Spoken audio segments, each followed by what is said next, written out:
Hello மக்களே, நம்மளோட மகாநதி சீரியலில் வந்து இன்றைக்கான எபிசோடில் என்ன அப்படின்னு சொல்லி பார்த்தோம் அப்படின்னா, சூப்பருங்க. யாருமே எதிர்பார்க்காத விஷயம் நடந்துருச்சு. செம்ம பட்டையை கிளப்பி விட்டாங்க.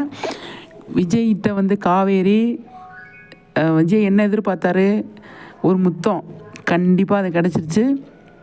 சொல்லிவிட்டு நான் எங்கே உங்களை விட்டு பிரிஞ்சிருவனோ என்ன அப்படின்னு சொல்லி எனக்கு பயமாக இருக்குது அப்படிங்கிறாங்க. காவேரியை வந்து ஏம்மா எதுக்கு இந்த மாதிரி அப்படின்னு சொல்லி விஜய் கேட்குறாரு.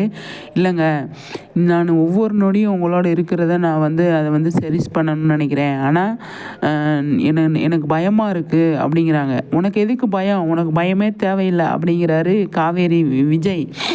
அப்போ வந்து நிறைய விஷயங்கள் பேசுகிறாங்க. என்ன பேசுகிறாங்க? அப்பா, நான் வந்து உங்களை விட்டு பிரியவே கூடாது, நான் வந்து அவ்வளோ உங்களை லவ் பண்ணுறேன் அப்படிங்கிற மாதிரி அந்த வார்த்தை மட்டும் சொல்லாமல் எக்ஸ்ட்ரா எல்லாத்தையுமே சொல்லிட்டாங்க.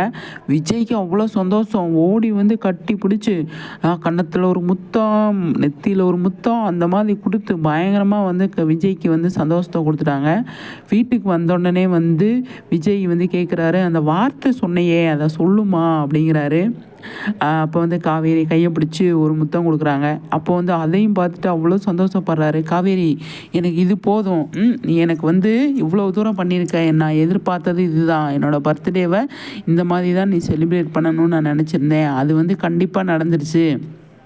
ஆனால் நான் உனக்கு வந்து நாளைக்கு என்னோடய பர்த்டே, அதுமா உனக்கு சூப்பரான விஷயம், ஒரு சர்ப்ரைஸ் வச்சுருக்கேன்.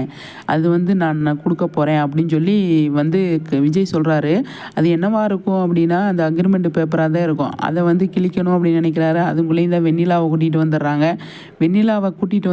ஏன் கூப்பிட்டு வராங்க அப்படிங்கிறது இப்போ தான் புரியுது. கண்டிப்பாக வந்து விஜய் வந்து காவேரியை பிரிய மாட்டார் அப்படிங்கிறத, விஜயும் காவேரியும் சேர்ந்து தான் வெண்ணிலாவை சரி பண்ணுவாங்களா, இல்லை சரி பண்ணி அவ்வளோதான் அப்படின்ட்டு விடுவாங்களா என்ன அப்படின்னு சொல்லி தெரியல. விஜய் காவேரி சேர்ந்து நிவினுக்கு கல்யாணம் பண்ணி வச்ச மாதிரி வெண்ணிலாவுக்கு கல்யாணம் பண்ணி